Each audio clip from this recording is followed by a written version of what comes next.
God has an unconditional will and a conditional will.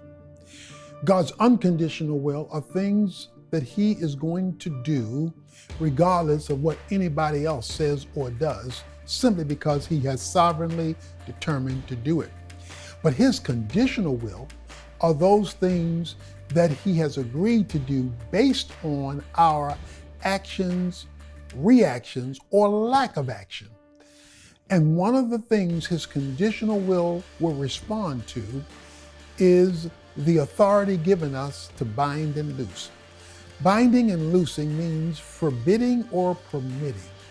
Within God's conditional will, he has authorized us to stop certain things and start certain things based on our submission to his authority, and that he will act and back us up in our decisions when those decisions are made in concert with what he has determined conditionally to allow to happen in history.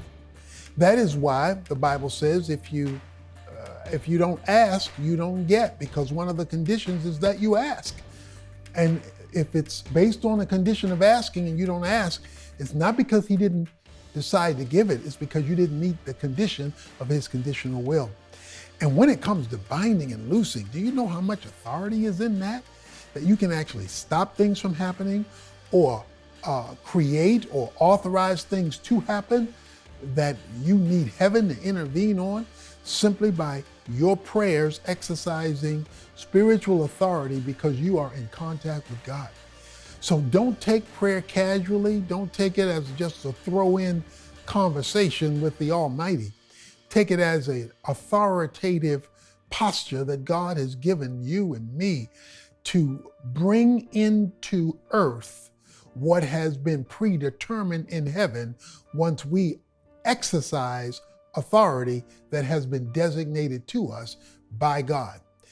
Binding and loosing means that we have a lot to say about what happens on earth, in our lives, and in our environments. Let's not take for granted the authorization given us. Let's utilize it to get all from God that he has determined he will allow to take place when we meet his conditions.